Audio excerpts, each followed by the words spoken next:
So I'm Rick Sanchez, and this is the Rick Sanchez News Podcast, where we talk about the realities of being Latino in the United States. And this is important. In fact, here's one. Here's the one we're going to start with today, because I think this is so important that we have these types of conversations, for example. Let's start with this. Did you know that Latinos in the United States consume more content than just about any single group in the United States? I'm talking TV, I'm talking radio, I'm talking movies, all of it. But when it comes to representation of Latinos and Latinas on television, on radio, and in the movies, we're a joke. And by the way, when I say a joke, I'm not just using it as a metaphor. No. We are, when you turn on the TV or the radio or go to the movies, we are literally a joke. Hi, it's me, Guillermo. I'm going to talk to famous people and get drunk. Let's go. All right, that guy you just saw, Guillermo, hurts to say this, but it's the truth. He is the most visible Latino on late night television in America. The most visible Latino on late night television in America is that. Guillermo, think about that for just a minute. That guy you just saw there. That's the most visible Latino on late night, where, by the way, late night talk in America is where, as we've been told in the past, where America forms its opinions about its own self, about the country, right? This is the number one generator of ideology in America, late night television. And that is the representation of a Latino in America on late night television. You think that's not important? By the way, I'm not saying this because I want to blame Guillermo for anything. I mean, this guy, I can't blame him for taking this gig. He used to be a parking attendant. Guillermo, the guy you see on Kimmel, used to be a parking attendant. Now he's what we call talent. That's a big deal. But why is he there? This is the question. Why is he there? I mean, is he there specifically just to be made fun of? Yes. Sí. Claro. Of course. You say, so what? That's what comedians do, right? They get people to make fun of them. Sure. Yes. You're right. But here's the problem. They're comedians. Guillermo's not acting. He's not paid to act. He's not a comedian. He's not an actor. He's there generally because he looks funny to them and his English sucks. That's it. He's there because his English sucks. So what that means is the jokes are on him. The jokes are at his expense. That's what they're doing on this Kimmel show. And that's why they picked him. Let's be clear about this. That is why they picked him. That is the plan right from the beginning. Hell, man, they all but admit to it. They do segments where they literally just make fun of the guy. Not just Kimmel, the whole staff. I mean, I'm gonna share with you now, and you're gonna be able to hear for yourself a typical segment where all they do is they take turns. And by the way, there's tons of these. There's tons of these where they just take turns making fun of the guy. This one makes fun of his spelling. Apparently, it has to do with text that they've received from him, so they describe the text to show what a moron he is because he doesn't know how to spell well. And think about that for just a minute. They cast a guy who doesn't know how to speak English well, and then they do segments about him where they make fun of him because he doesn't know how to speak English well. Yeah, that's fair. Sure. In what planet? Here it is. He said, take her shopping. Women loves shoes. Nice dinner, rent a helicopter for an hour. I also texted him to see how he was feeling, and he texted back, thank you very much for checking. I am doing better than God. Now, there's a chance he meant to say, thank God, but I think that arrogant son of a bitch thinks he's better than God. And he texted back, sorry, but my knee hurt too much from that bottom of heart. I was coaching my son team today. I love pot and I am fascinated with vaginas, but my knee hurt. So they found a guy in the United States who doesn't speak English very well. And of course, he's Latino. because he's the only person who's recently arrived in the United States whose English is not so good looking, as we say. I mean, I guess it is what it is. Here's the thing, though. Latinos, we Latinos in this country, we're the most important economic force in the U.S. today. What I just said is unquestionable. The most important economic force in the United States today, Latinos. It's unquestionable. We're not just great gardeners or Guillermo, great parking attendants. We're doctors. We're lawyers. We're teachers. We're nurses. We've been in this country for more than 500 years. The first Thanksgiving was celebrated in Spanish in St. Augustine in 1565. The one that you and I read about in grade school, Plymouth Rock, that occurred in 1620. So let me do this again. 1565, Thanksgiving celebrated in St. Augustine, Florida, by the Spaniards who first arrived here. 1620, Plymouth Rock. Let's see, 55 years later? 55 years later. And by the way, this is not a gotcha game. Who gives a crap who got here first and who did what? But, I mean, you'd think we all got here last week, right? When you watch TV, when you watch Guillermo, when you watch the way we're cast across the board in movies, you'd think we all got here last week. Because this is what you hear when you flip on the talking box. Perfect. Well done. Very well done. Thank you, Guillermo. Who's Guillermo? My name is Tucker from the Valley. Oh, all right. I'm sorry. I was so stupid. Sorry, Tucker from the Valley. Hey, Tucker, what do you do for a living? I am a computer system analyst. Okay. So his English is not so good. And they do this night after night. They just call him out and they write a script for him that he can't read, he can't pronounce the words, and then they laugh at him. There it is. Oh, by the way, in case you're wondering, that's you. That guy you just saw there, that's you. That's Guillermo, the guy you just heard talking. That's you. I don't care if you have a PhD. I don't care if you're a CEO. I don't care if you're a rocket scientist or a brain surgeon. As far as America knows, if you're Latino, that's you. You're Guillermo. You, me, and every single one of us. Because that's how we're presented. That's how we're portrayed to the rest of the country, night after night. Sure, Kimmel and his merry band of insiders are part of the problem. I think it's disgusting what they're doing. But so are we. So are we to blame? Because we consume this shit. We're the ones watching. We're Latinos. We're the ones watching.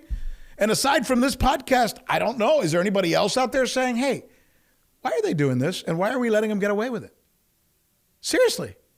In fact, we consume even more than our share of media and content in this country. I'm going to take you through some of the numbers that we did a little research on. According to the study by the Motion Picture Association, Latinos have the highest per capita theater attendance among all ethnicities in the United States. Think about that. Yeah, Latinos go to the movies more than anybody else in this country. You want to talk TV? You want to talk television? Got that too. Here's the Horowitz research study. 50% of Latinos in the United States subscribe to a cable or satellite service in their homes. 80% of Latinos in the United States subscribe to some kind of streaming service. 80%. So to say that we've moved beyond telenovelas and Univision and Telemundo, well, that would be an understatement.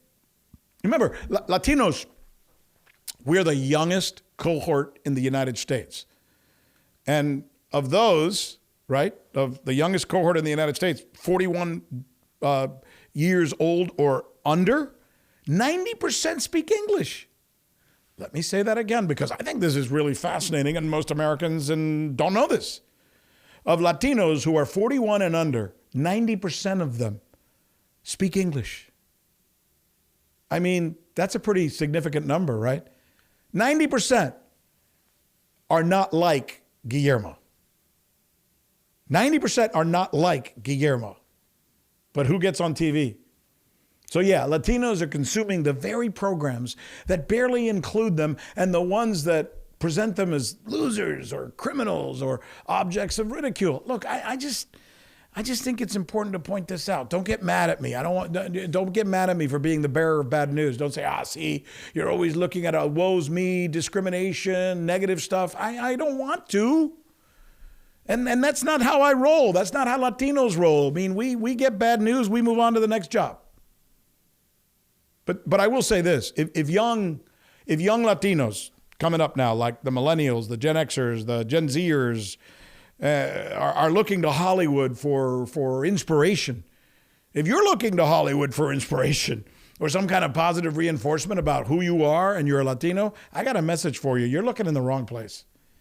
You are looking in the wrong place because since the very beginning, we have been typecast and pigeonholed into the same 4 categories. And it hasn't changed for the most part. Some would even argue it's getting worse. I'm going to take you through them. I'm going to take you through these one at a time. Number 1, comic relief at our expense. Once upon a time in the woods lived a peasant. He was a good man with a noble heart. He spent his time in the forest cutting down bushes from the trees. Cutting wood. Wait, just a minute. What is this bushes? Bushes, right in there. That's boughs. Bushes, boughs.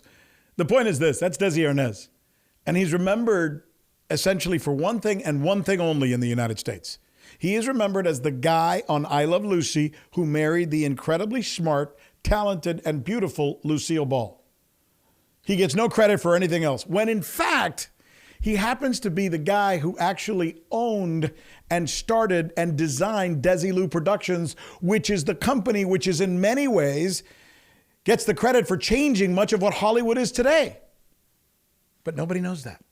They just think he's the dude who couldn't speak English on this show. That's, again, the typecast, right? But Lucille Ball, she's seen a little differently. By the way, I love Lucy. Hey, I love Lucy. The second stereotype, of course, the criminal. In fact, the majority of Latino characters are written in to Hollywood scripts or created as lawbreakers.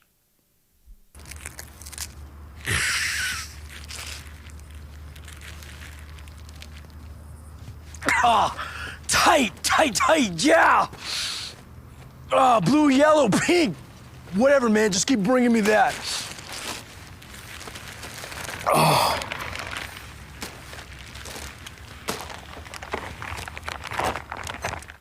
That's Tuco.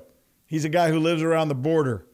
He snorts everything he can put in his nose. He kills people. He's violent. Yeah. You wonder where Fox News gets that idea? Think about this. Can we blame them?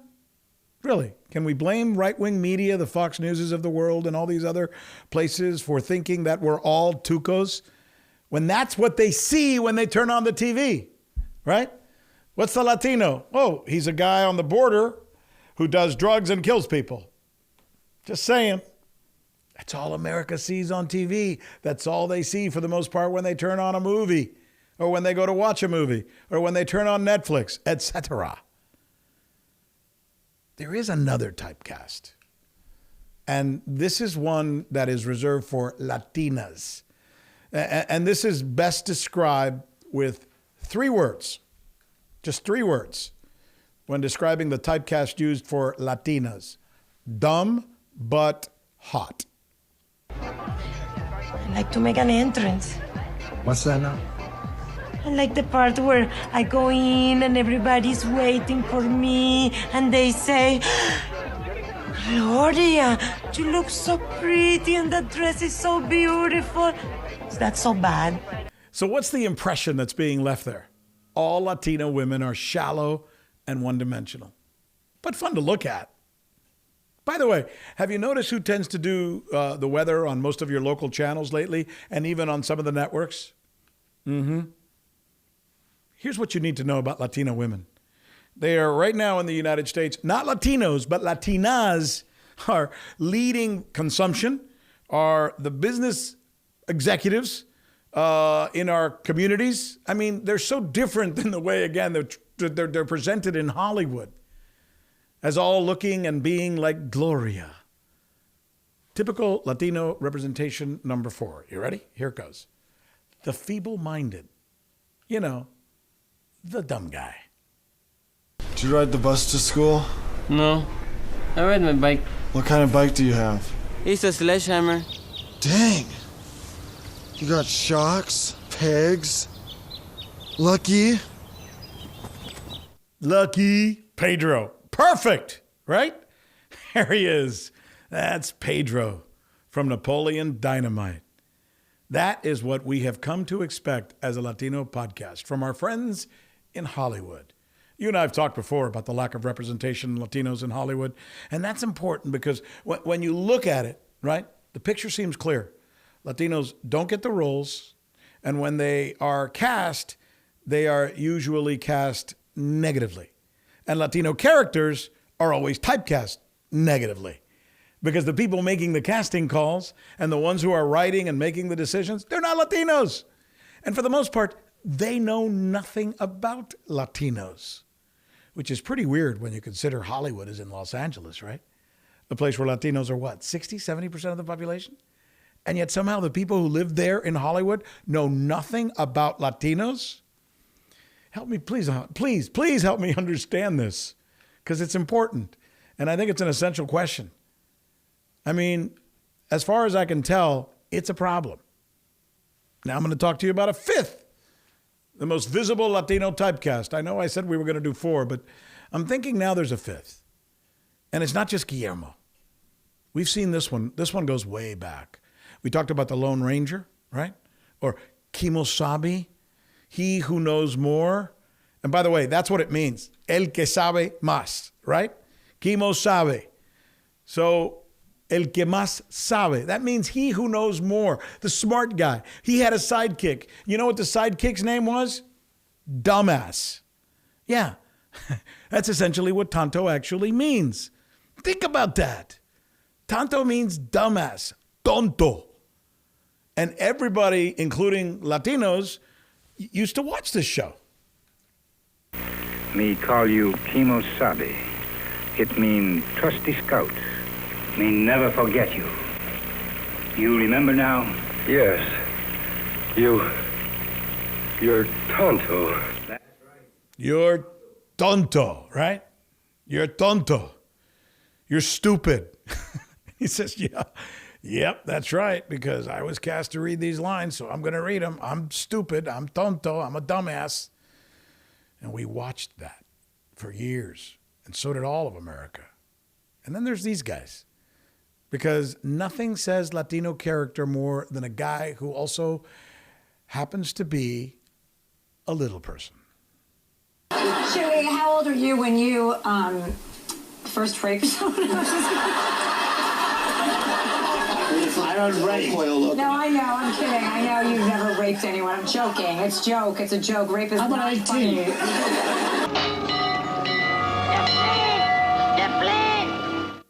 That's Chuy on Chelsea Handler and Tattoo on Fantasy Island. Interesting characters, interesting castings. Listen, I'm all for hiring and casting a little person, as long as Latino characters also represent the full spectrum of the Latino American population and not just the stereotype. See, that's the point, right? Isn't that what we're trying to say? In fact, ask yourself this. I mean, here's where the rubber really meets the road. Why did Jimmy Kimmel cast a Latino as the guy who can't speak English? The guy to be made fun of, the guy to be laughed at, the guy who fits a stereotype. And why did they get away with it? In fact, let's drill down on this a little bit more. Stay with me here. Let me ask you a series of questions. These are important. Why didn't Jimmy Kimmel, instead of choosing this stereotypical Latino character, this guy? No, I don't have no idea. And yet you did celebrate today, yes? Yeah, I did. You did, yeah. I did it for you and me. What's that? I did it for you and me. Yeah, thank you for doing it for us. Yeah. Guillermo. Why did he pick Guillermo as the stereotypical character for his show when he could have picked something else? Let's play this out. What else could Jimmy have picked, right? How about if Kimmel and his team had picked an exceedingly gay, flamboyant, stereotypical character, right? An exceedingly stereotypical, flamboyant, gay character. What if they'd picked that guy and made fun of him every night? Do you think they maybe would have gotten a little pushback on that? I don't know. You tell me. How about a stereotypical African-American character, a guy from the hood, who they can make fun of for how he pronunciates, for how he pronounces words, for his pronunciation. Let's say his inability to pronounce the word ask. And they made fun of him for that every night. Wait, I know. Here's another one. How about if they picked a stereotypical Jewish American and they made fun of him every night? Or how about an Asian American and they made fun of him every night? A guy who maybe has a hard time pronouncing R's and L's. And then the audience would crack up, they'd think, every time he'd try to say the word world or learn. How do you think that would go over? And by the way, let's push further on this. You think when they would present those ideas, somebody in the writer's room, right? When Jimmy Kimmel or his producer or whoever came up with these ideas and presented them, you think somebody in that writer's room would say, oh, wait, hold on. No. Yeah, guys, I don't think we should do this. I think we're going to get pushback. I don't think that's a good idea to do that. I don't think we should be making fun of specific stereotypical people on the show, because I think we might get in some trouble for doing something like that. What? Would that have happened if they would have gone with a stereotypical Jewish American or a stereotypical gay American or a stereotypical African American or a stereotypical Asian? Hell yes! Of course it would have. Somebody would have raised their hand and say, I don't think we should do this. So why didn't it happen when they decided it was okay to make fun of some guy who's like a Latino who can't speak English?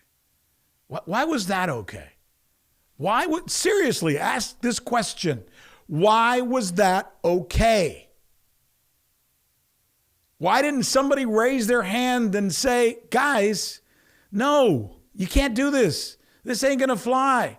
I mean, once in a while, we can all make fun of anybody, right? I mean, we should make fun of each other. But every single night, one stereotypical person who happens to be a Latino night after night after night. Oh, look how stupid he is. Oh, look how he can't spell. Oh, look how he can't text. Oh, look how he can't pronounce things. Oh, look how he doesn't know how to read scripts. Oh, look how we can say things about him and he doesn't understand what we're saying. Every frickin' night. I'll tell you this. It may have something to do with this.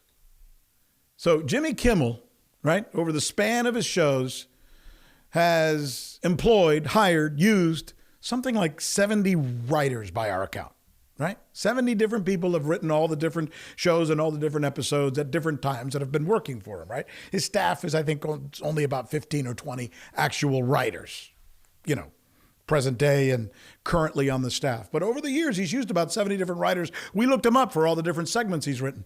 You know how many of those are Latino? One guy, as far as we can tell, going back to 2004.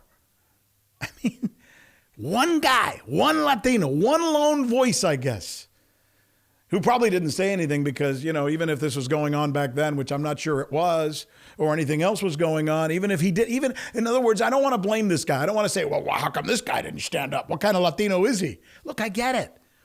I wouldn't want to get this guy fired if he didn't say anything. Hell, I also understand why Guillermo is doing what he's doing. I want Guillermo to stay gainfully employed. And good for Guillermo. I mean, this guy went from being a parking lot attendant to a job where he makes a couple $100,000 a year. All you got to do is let people make fun of me. Okay, I'm in. Why not? Right? And by the way, as bad as his English pronunciation may be, I kind of respect him. I mean, I'm an immigrant. I came to this country. I didn't speak a lick of English, and I had to learn it over time. But I respect Guillermo. He's got a job. He's taking care of his family. In fact, I respect him more than I respect Jimmy Kimmel. A hell of a lot more. After all, hey, Jimmy, how's your Spanish?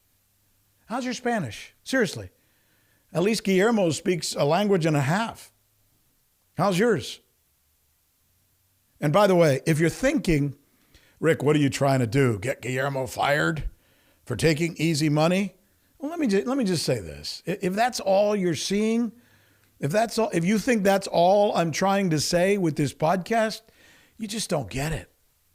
You don't get it. You don't understand what we're trying to say here. It's not about one gig.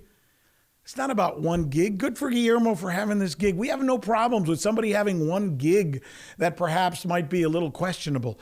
It's this question that you need to answer for me. Where is the other Latino sidekick? Not the Guillermo, the other one, the one that speaks English fluently and represents 20% of the population of the United States. Because that's what Latinos are. 20% of the population of the United States, and they can't find one guy who can represent us on late night television in some other form than to make fun of us. By the way, where's the Latino newscaster in prime time in the United States? Where's that guy? Doesn't exist. Where are the thoughtful roles for Latinos in Hollywood? Don't exist. Where are the Latino intellectuals invited to take part in the important conversations we have in this country about, different things like inflation and politics and Ukraine? Where are those guys? They generally don't exist. And no, Hispanic Heritage Month and Cinco de Mayo don't count, okay? They don't count. Those are not the kind of issues that we're talking about that we want to be invited to talk about. And as much as I love and enjoy their music, neither do mariachis. You can't once a year invite mariachis and say, look, we care about Latino representation. No, you don't. In fact, we would prefer if you just get rid of Hispanic Heritage Month altogether because it's bullshit. And so is Cinco de Mayo to a large extent. Cinco de Mayo, first of all, was not an Independence Day for Mexicans. And it's more than just getting really drunk on tequila or an excuse for it. Not that I don't mind getting drunk on tequila once in a while, but we're more than that. And I just kind of think, and that's why we do this. That's why we have this conversation. And I hope you let people know about what we're doing here because nobody's saying this. Nobody is saying this. Nobody is saying the things that we are saying. And that's all we want. We just want to start a conversation about the things that nobody says about Latinos, but says about every other group. Nobody's saying this. And it needs to be said. And you know what? Maybe it's high time we let people know about it. I want to continue this conversation, but I want to bring in now somebody who can really address this for us.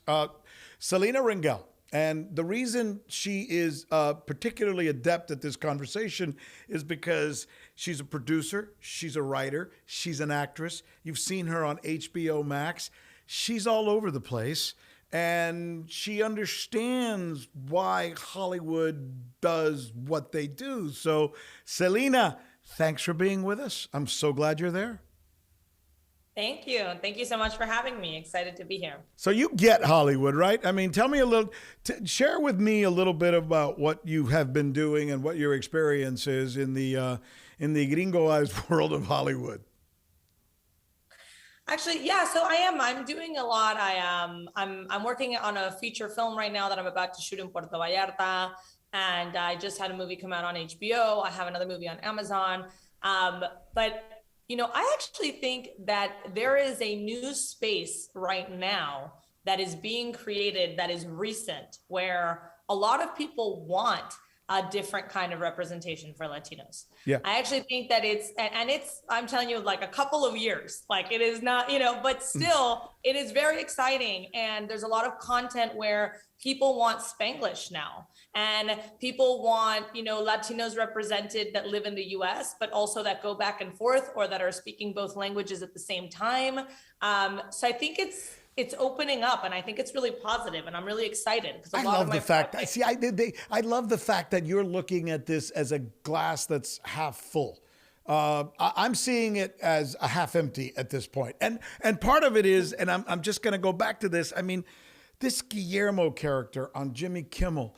I mean, they actually went and got a parking attendant who couldn't speak Spanish, who couldn't speak English, and then they put him on the air every night, and they just make fun of him. They write scripts for him. They know he can't read, and then when he mispronounces it, they all laugh. And I don't know about you, but I think that's bullshit. As Latino, I find that highly offensive. Not that I can't laugh at myself or I can't laugh at other Latinos. Hell, we're, good at this. It's just that it seems so exploitive to me. Yeah, I understand that. And I mean, by the way, I agree that there's a lot of misrepresentation, right? I agree with that. But I think that there's also a lot of misrepresentation of a lot of different cultures. Well, right? No. I'm going to stop you there. Bullshit. I'm going to call bullshit. And I'm going to tell you why. Why doesn't Jimmy Kimmel have a African-American character on who can't pronounce the word ask? Why don't they have him on? They'll get some guy from the hood. They'll have him on every night. And then the audience will laugh at him. Why don't they do that? Wait, I got another one. A super flamboyant, excitedly and exaggeratedly flamboyant gay guy, and they have him up on stage every night, and they have him do little skits and stuff, and then everybody makes fun of him. Wait, I got another one for you. An Asian who can't pronounce L's or R's, and they can make fun of him. No, wait, I'm not done, Selena. I got another one for you. Why don't we get a Jewish American up there, and they can make fun of him? Why do you think they don't do those, but they do ours? That's my question. I think that all the things you just described are done, maybe not on that show, but in a lot of different shows all over the media. That's my opinion. I do think we see all those things, right? The reason why you came up with those stereotypes is because they exist and they are represented to some degree. But I think, they chose this particular stereotype for this show. But I think that it's, all of it, I think right now is actually, I think the industry is in a moment where they're trying to break all of that. But here's the difference. But this is a great conversation, and I love you, and you're wonderful, and you're so smart, and you're so experienced. But here's the differentiator in this case. Yes, you're right. Saturday Night Live will get one of their actors to play any one of those that I just described, right? They're actors. They hired an actor, and the actor is playing the role of an African-American, a Jewish American, a gay American, whatever, an Asian American, right? And they may then get away with the fact that they're playing it that way. Guillermo is not an actor. Guillermo is an actual Mexican American who doesn't know how to speak English. They pulled him from a parking lot, put him on TV, and laugh at him for not being able to speak English. That's not an act. That's what my point is. If they did that, my point is if they did that with somebody who's one of the other things, I've never seen that done. I mean, I guarantee you in the writers' room, somebody would say, whoa, we can't do this. We're gonna get in trouble if we do this. That's what I think. Yeah.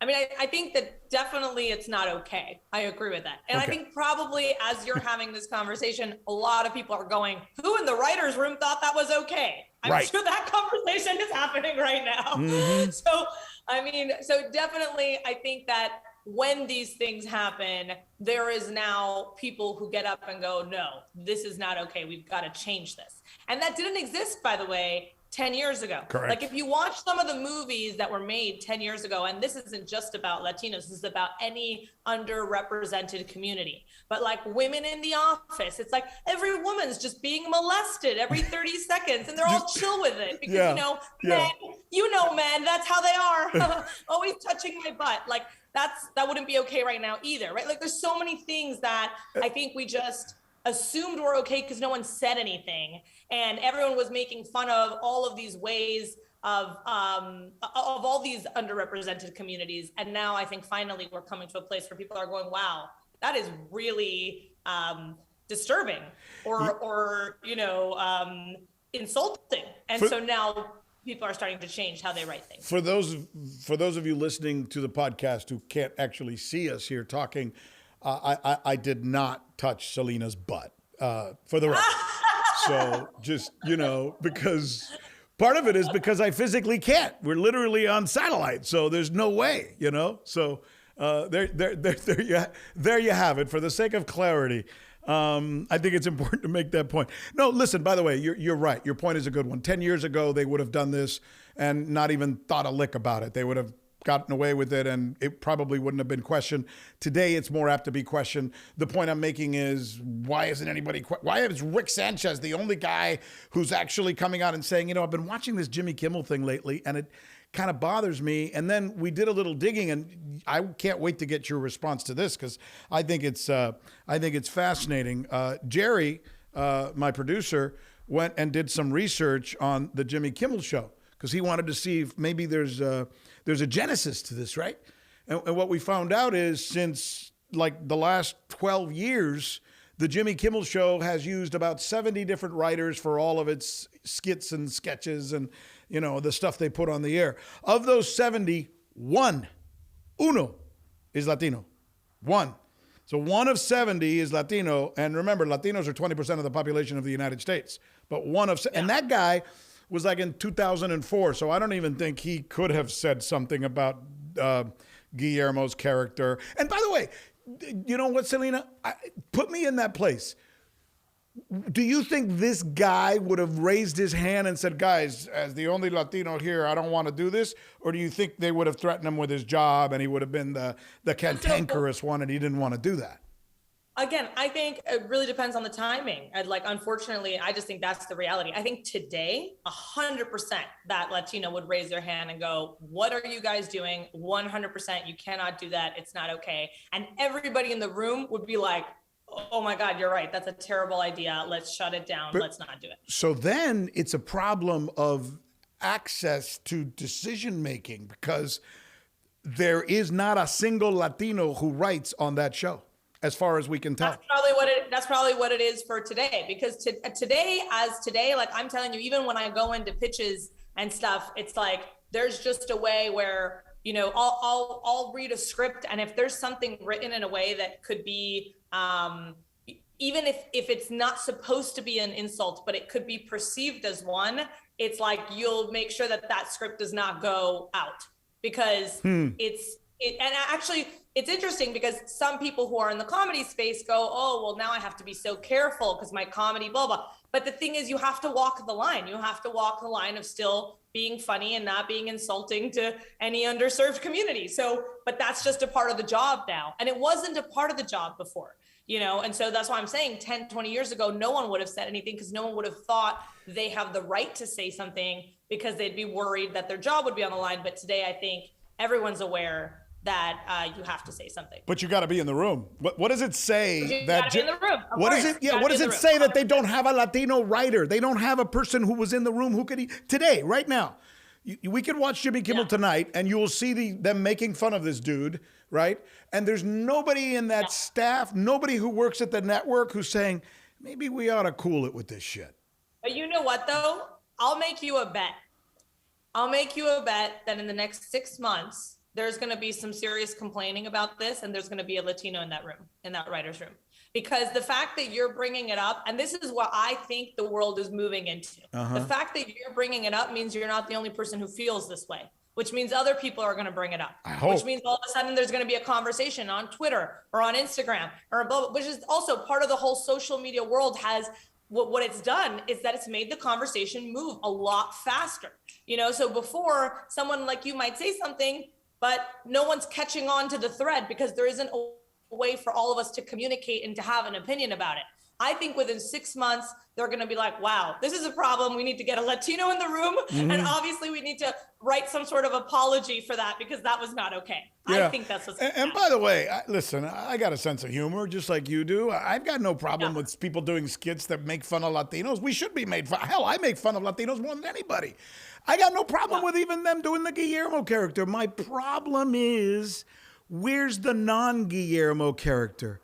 Where is, on late night television in America, where's the Latino guest, host, sidekick, musician, whatever, who is smart and can speak English well, just like 95% of us do in the United States, by the way?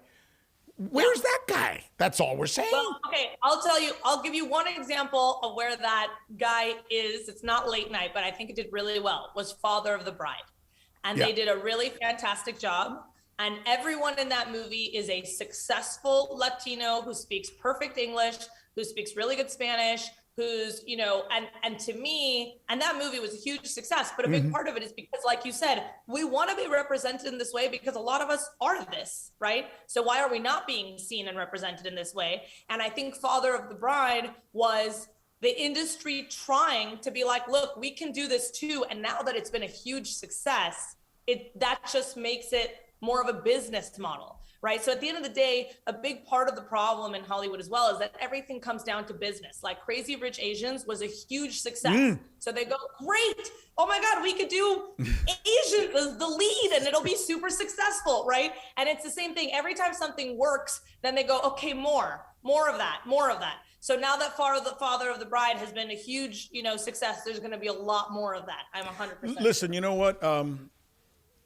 From your mouth to God's ears. I love it. I love what you're saying. I love the positive way that you're looking at what appears to be a problem for most of us. It's the reason we're doing this particular network, Agua Media, because, you know, we're 20% of the population, but less than 2% the people invited to talk on CNN and Fox and MSNBC about important topics. They only invite us when there's Hispanic Heritage Month or Cinco de Mayo or, Puerto Rican independence conversations. And we should be invited to talk about what's going on in Ukraine and what's going on with inflation, et cetera, et cetera. Why isn't there a host who is Latino in any of the major networks? Again, in prime time, doesn't exist. Estas son las cosas which make us like go, why is this happening? We've been here almost 500 years. We were here before the Pilgrims. Why are we treated like all of us got here yesterday? And that's just a general argument that we need to push on. Not because we want to keep Pedro, whatever the hell his name is, Guillermo from working. Not because we're totally uncool and don't have a sense of humor and don't think they should make fun of us. It's just because we want to see a little bit better representation. Is that asking for so much? No, 100%. I agree with you. But I also think, like I said, this movie I'm shooting right now in Mexico, right? I'm about to film in November. It's going to be in Spanglish. And nice. I'm shooting it in Puerto Vallarta. And it's about, Latina who lives in the US, whose husband is American, right? And that's like, but whose nanny is Mexican. Right. So she speaks to her nanny in Spanish, but she speaks to her husband in English, but her husband doesn't understand her nanny. Like there's things about what the reality of what it is to be a Latino in the US that I think more people want that kind of content. More people want to see people speaking in Spanglish. More people want to see themselves represented. So even though I agree that everything you're saying has been true, I actually feel very positive about the change. And I feel like when I'm going into meetings now, people want the change. People are excited about the change. And then, hopefully they can make it happen. How do you feel about we broke it down into like 4 or 5 different characters out there that we've always been portrayed as, The Tonto, which was literally the name of the Lone Ranger's sidekick, the idiot, the dumbass, El Tonto. As opposed to him, he was El que más sabe, Kimo sabe. And then we can go through the list of all the criminal, because we always get cast as criminals according to the research done at USC. And then there's this one, which I think you'll find interesting. The Latina tends to always be cast as hot, but dumb, or dumb, but hot, however you want to look at it. I mean, is that another stereotype we got to find a way to break? I mean, I think I see more the stereotype of hot, but, so emotional, right? Like so volatile.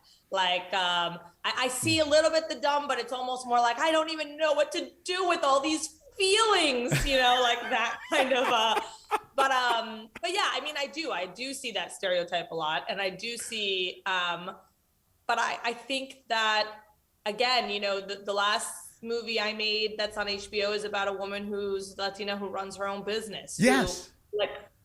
I think that's the stuff that it's just going to take a little bit of time, because what we need is a few huge hits. We need like a few people to represent us the right way, and for those movies to be huge hits like Father of the Bride, and then the whole paradigm shifts.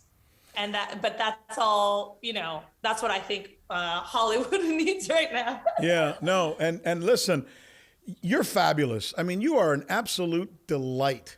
Listening to you share the real experiences of what it's like to be there. I mean, this is really an important conversation for us to be able to talk about these things. I do wonder, though, and what I like about you is you're trying to get us there in a positive way, and I think that's the best way. I got to tell you, sitting around screaming discrimination and, oh, woe is me, oh, they're picking on us. That's not who we are. That's not who we've been, and that's not how we're going to get there. So I think it's really important to start these conversations.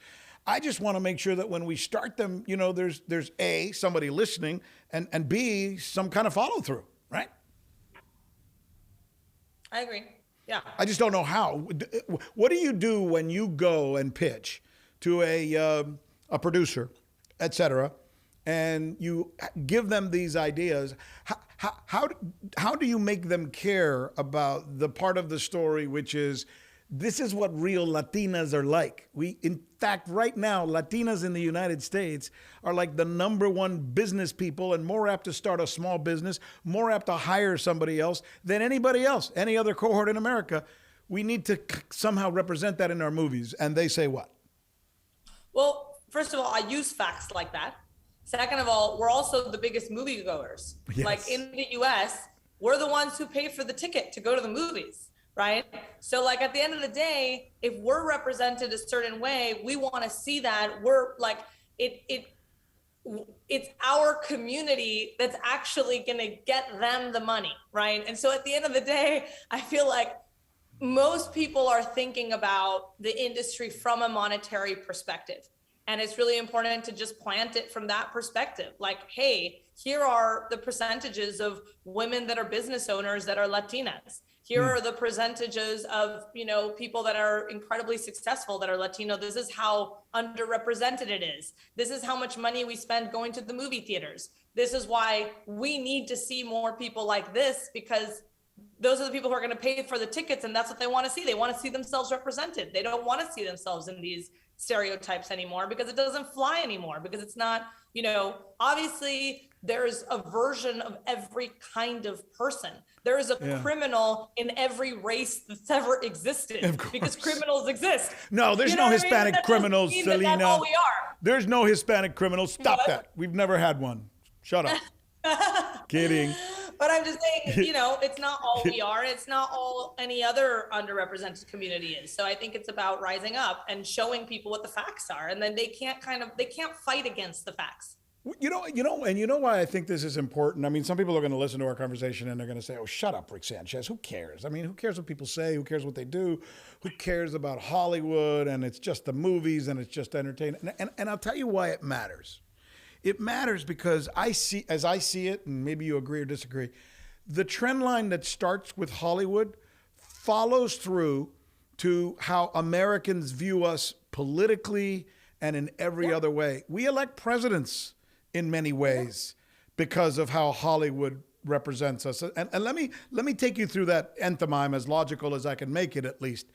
When Hollywood only portrays us as people who are unsuccessful, and people who only cut grass, and people who just jumped the fence the day before, and people who are all criminals, then Fox News picks up on that and does a narrative in all of their stories that present us that way. And so do the other right-wing media out there who basically are extremely anti-Mexican, or at least profess to be, because it raises their ratings. That leads to politicians who then grab that message and run on that message and get elected. So it starts with a simple little innocent thing where Hollywood seems to miscast an entire population of people. It ends up with something much more serious. I agree. And I will add to that. I actually think that, for example, from what it's like for a little girl to play with a Barbie, right? Or to play with the lead of El Encanto, or to play with Moana, or to play with, right? There was a version of movies where literally a bunch of children were not represented at all. Mm-hmm. So all they could see is that if you want to be a princess, you should probably look white, because that's what princesses look like. Do you know what I'm saying? And that creates a whole narrative in itself. And I think that has shifted in a big way that has been positive, because there's a lot more representation even within our Barbie dolls and our toys and, you know, all of these different things, which I think is really important, because then the dream becomes that you as you are also a version of a princess, and you as you are can also be the star of the movie, and you as you are also the person who's in high school going through things. And then all of a sudden the potential of what you can do and who you can be changes within you, because you see yourself represented and you feel acknowledged. And I think that's also, you know, as far as people's future goes, as far as people seeing themselves as president and seeing themselves as someone who can give an important message, a lot of it has to do with feeling represented from a young age. Whatever it is you just said, it must have been very profound, because we just had a huge lightning strike here in South Florida, where I'm talking to you from. So somebody up in the heavens said, yes, go Selena, go. Okay. Well, it was. Of course it was. You said it. Hey, by the way, you know, you just made me think of something that does make me really proud. And, you know, I was the first Latino anchor person, news presenter, host, whatever the hell you want to call it, news guy, at the highest levels of the biggest network in the world, CNN. So, I mean, the fact that I was on prime time on CNN and I was Latino is kind of cool. And, you know, I interviewed 4 presidents. I've got 3 Peabodys. I've got all kinds of awards and Emmys and stuff like that. And it's really cool. But the coolest thing of all for me is, because I did that, other people saw me do it, and to this day stop me or call me or reach out to me and say, you inspired me to go into journalism. I never thought that we could do that. As a Latino, I thought we had to go into some other profession. When I turned on the TV, I never saw somebody who sounded like Rick Sanchez and looked like you. Because you did that, I went in, and now I'm making my way toward becoming a Latino American who happens to be a journalist, which is all I was. That means something. That kind of stuff's really important. It is to me. And I hope that there's more like that, because like right now, there is not another Rick Sanchez. Ever since I left CNN, there hasn't been another guy who does primetime news who's a Latino.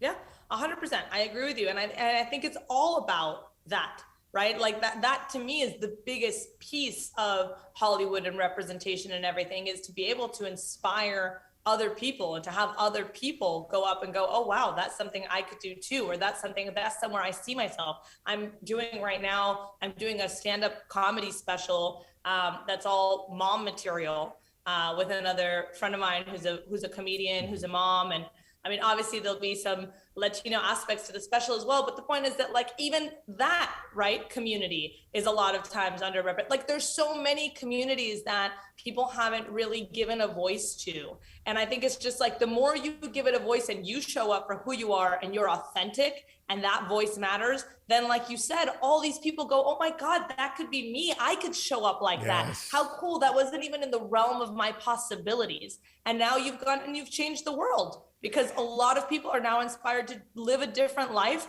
and to want more and to do more. You just said something that's so important, and maybe this is where we close out this conversation, because I know I'm not going to keep you here all day. But, you know, authentic. You just used the word authentic. And I have found that it's hard for people like us, including not just us, but African Americans and anybody who comes from a different culture, and then tries to create some kind of prominence in the American culture, and they think that there's a stereotype they have to fit into.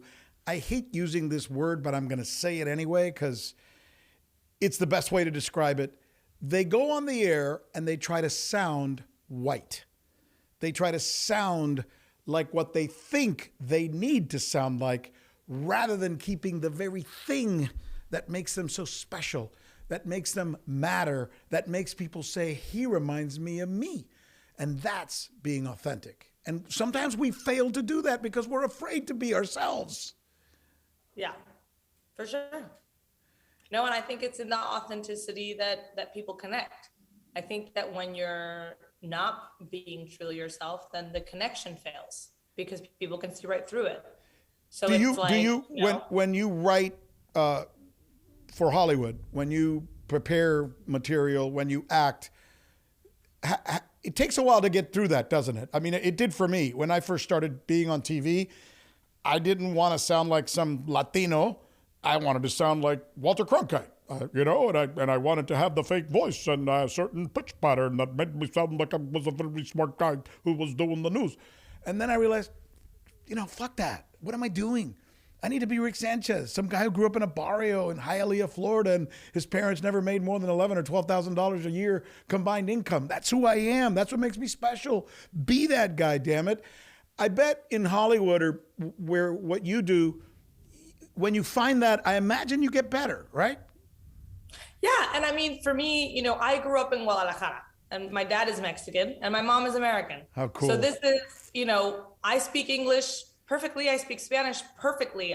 My whole life I was in Mexico, then I came here. Some people say I don't look Latina enough to take the, to get the Latina role. Whatever the hell that means. Well, so then I started writing the role for myself, because I was like, I can't, there's no other version of who I am. I grew up in Mexico. My dad is Mexican. I couldn't be more culturally Latina. And then I come to the US and it's like, well, you look too white to be Latina. I'm like, but that's okay. So what do I do with that? So now I'm writing what's my truth and people are resonating, nice. Because that's the only version I authentically know. And my version is I switch between both languages back and forth all the time, so that's what I'm writing too, because that feels true to me. And then I know a lot of people who go, yeah, that's exactly what my life looks like, so I think you just have to figure out what feels true to you, and people will resonate. And sometimes it'll take a little bit of time for people to resonate. But then when they do, then, like you said, you inspire a new community of people to show up as themselves. And you just said something as well that's so cool. And sometimes my American friends, my gringo friends, my non-Latino friends ask me why we do that. I don't know, but sometimes it just feels so right when you're in the middle of a conversation like you and I are talking right now, and then I'll just say, te tengo que explicar lo que estoy diciendo en unas palabras diferentes porque ¿te acuerdas cuando éramos niños y mi mamá te decía, or when I just have to, something, that may not be it, what I just said. I was talking about when I was a little boy, I remember my mom would put certain thoughts in my head, but there are certain times when you're speaking to a friend who speaks perfectly good English, but they also speak Spanish, that you just have to drop into Spanish. And I don't know what pulls me in that direction, but it feels so natural and so right, huh? Yeah, and even in my text messages, like if you go through my text messages, like, hola linda, ¿cómo estás? ¿Qué estás haciendo hoy? You guys want to grab sushi later? Like, it's like, why did I do? Right. But it's just what comes naturally to me. Yeah, you drop a word in Spanish, a word in English, and another one. Wow. Well, listen here, Selena Ringel. You're wonderful. What a wonderful interview. What a fun experience having this conversation. I feel like you're a soulmate to me and to everybody else out there, especially Latinas who are going to look at your story, hear you talk, and really understand the essence of what it's like to be Latino in the United States right now. And I know there's things that we got to get over, and we shouldn't stop talking about them. Pero coño, I mean, it's important at least that we have people like you who are dealing with these things, living in this world, and then are kind enough to be able to talk to everybody else and explain it to us. So that's great. Kudos to you. Props to you, girl. Thank you. And thank you so much. And you've been such an inspiration to so many people. And I'm, very grateful to be here. Thank you so much. So tell us if people are going to listen to you and go, my God, I got to reach out to this person. Is there a way somebody can reach out to you? What is it? Twitter, your home phone number? On Instagram. You can follow me on Instagram at Selena Ringel. Selena is Selina. Selena Ringel. And our movie Single Mother by Choice, I actually tracked my pregnancy in real time. We filmed once a month throughout my real pregnancy. And this was before we knew there was going to be a global pandemic. So when the pandemic hit, we had to rewrite the whole movie to include the pandemic to be able to keep filming. And I had a miscarriage in the process. Whoa. I had to get pregnant again. It was it was like, I'm really, so sorry about that. Yeah. Que Dios te bendiga. Pegó a todo. During my pregnancy, it was like, all the tormentas. It was like after the miscarriage, global pandemic. I was like, what is happening? And yeah, it was awful, but I'm okay. My son is the best human that's ever lived. So That's I'm very lucky. I feel very grateful. But but the movie's called Single Mother by Choice. It's on HBO Max. And yeah, and we kept going. We kept reinventing the wheel, and we finished the movie, and we sold it to HBO Max. So it was kind of a miracle. Yes! Yes! Triunfo, as my father would say. Éxito! Yeah. I love that. Thank you for being so successful. Thank you for working your ass off, because I know that's in the end what it takes. For very few of us Latinos are we bestowed with $400 million or, starting with some great giant inheritance or anything like that. We usually have to, like most Americans, to be fair, work our butts off. And you've obviously done that, and that's fantastic. Bueno, listen, thanks again. You're the best. Love you like a sister. Thank you. That's fantastic. Thank you so much. Thank you for having me. And as you guys know, this is, the Rick Sanchez show. The Rick Sanchez News Show. We're a podcast. You can find us on Spotify. You can find us on Apple or, wherever you get your podcast. And these are the kind of conversations I think it's important that we have, because it's how we're going to understand ourselves, and it's how we're going to be understood.